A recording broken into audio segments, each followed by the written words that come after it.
What is up, guys? It's been a minute since I've posted a update video regarding anything other than the alpha project. The girls are out playing in the garage tonight and they don't want to go inside, so I figured I might as well post an update as to what's going on. Recently I got stuck on a stupid heart monitor. I have some palpitations and stuff going on, so docs want to make sure everything's checking out, everything's chill, so wearing that thing until Christmas Eve morning. And in the meantime, go ahead and update you guys on the swap and where it's at. So I got the G23 inside the car here. I got the clutch swapped out with the stage 5. I got the H2A5 tranny bolted back up in its prime dirty gritty grime from Pick and Pull. I've got some water hoses hooked up on the block here. I've got the brand new motor mounts installed. I got the custom water pipe fitted up. That major pain in the ass because the O-rings kept wanting to roll and there's not much room once it's in the car to really pivot that water pipe neck. So I ended up siliconing the O-ring onto the water pipe first so that it couldn't move from the water pipe. And then afterwards I put a thin layer of silicone on the outside the following day, and I was able to slip that thing into the water pipe housing without the O-ring trying to squish or blow out the side of it. So that was pretty fun. Still not sure which valve cover I'm going to run on this thing. This one's just on here kind of keeping the head nice and clean on the inside here. This one was cut off, exposing the cam gears, but if you know anything about these H22 valve covers, the gasket kind of seals right on that cut line there, so may not be the best valve cover to run on this thing. I got the stock H22 headers fitted up onto this thing. I still have to weld up the exhaust. My drain port is kind of in a shitty position. As you can see, it's right down here on the front cross member, so luckily I've reached in here and there's nothing too crazy going on. I think I can notch this out and that'll be fine, because I'm sure I'm also going to have to notch out the front of this when I put the turbo setup on here. But for right now, for NA, it doesn't seem to be posing too significant of a problem. I went ahead and ordered up a VTEC solenoid for this thing because I didn't have one. Went to Del Paso Heights, sketchy ass area, and picked up a intake manifold for this thing, and someone had just totally wrecked the fucking EGR ports on that thing from cleaning it or trying to clean it. So I had my buddy go ahead and weld up the passages for that thing while I was at work. Pull this beast out. So you can see there's a couple factory EGR plugs in there, and then you can see where I went ahead and had my buddy just go ahead and throw some blobs of weld on there, and also on the end here just to seal that thing back up. Got the KS tuned EGR delete on here. This does have the stock IAV plate in here, so that's going to remain for now. Also, I have the CB7 F22A fuel rail on this thing. Looks like everything lines up, and that's going to let me keep the fuel line supply here on the passenger side of it. So that is also a plus. I won't have to bend the hard lines and try and move it over here. Super annoying when we have to do that. So basically, I've just got to get that intake manifold onto the car. I also have a thermal gasket back here on this thing. And then I got to get the wiring harness on here. This car originally had an external coil pack on it for the distributor, and the distributor I went with is a TD60, which has the internal coil on it, so I believe I'm going to need to pin 1 or 2 wires over in the harness to make that work.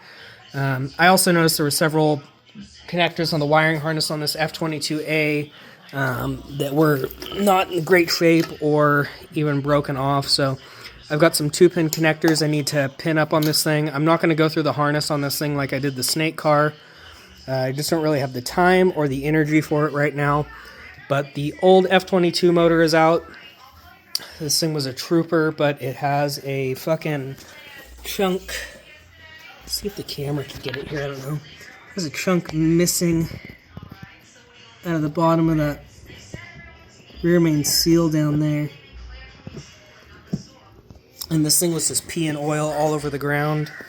It had rusted out cylinder. A quickie hone on this thing, decked the block. Even though the cylinders were fucking super, just like egg-shaped, you could fucking drag your fingernail all across on the cylinders and catching shit. Still went ahead and ball honed it, threw in some steel piston rings, and this thing did not smoke at all out the tailpipe, so that was pretty cool, past emissions and whatnot.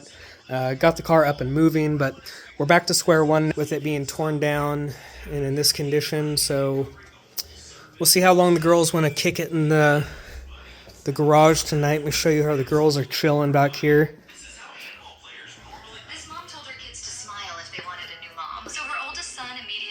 So yeah, girls are just chilling hard in the CB7, so I can't complain about that. The girls love the Honda, they love the project car, so see how long they let Dad wrench on this thing before they bark at me or want to go inside. It's pretty chilly out. It's in the 50s over here, but they're adamant about being in the garage right now, so be it. Let's see if we can get the intake manifold fitted up, and we'll go from there. Well, the kids have made their voyage inside the house, and I went ahead and got some stuff done. Got the intake manifold on here. We're running the stock CB7 fuel rail. I'm running the stock CB7 injectors, which I'm pretty hesitant about, but I have a wideband, so no worries there. Stock fuel pressure regulator. Stock CB7 throttle bracket fit on the manifold, so that was cool.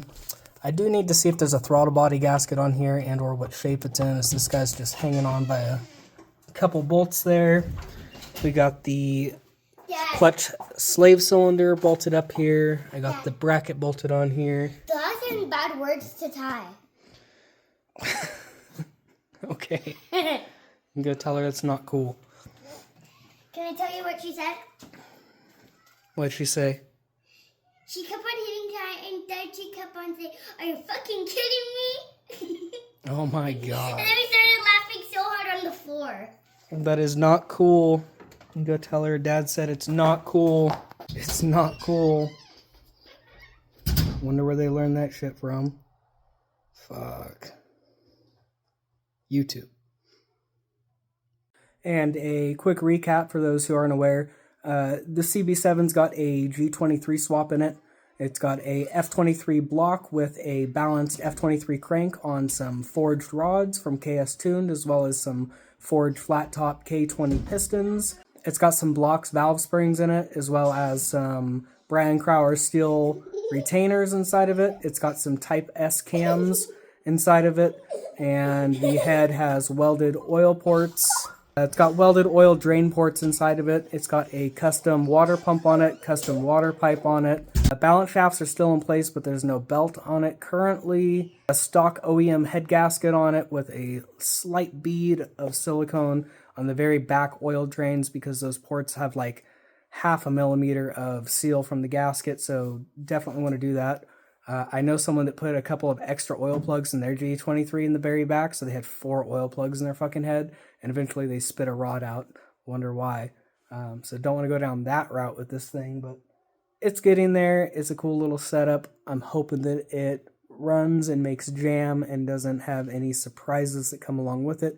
It is a stock F23 oil pump with 160,000 miles on it, and I am going to run the shit out of that. It's got ACL race bearings for the rods and the mains. Block's been decked 10 thousandths so that the pistons sit at the very top of the chambers there. Got fresh valve stem seals inside of it. I've done a quickie valve job on it. I may have posted a video on that. ARP head studs for an H22. But yeah, just a quick recap of what's on the inside of this thing. So, stock mounts for the win. Fuck it.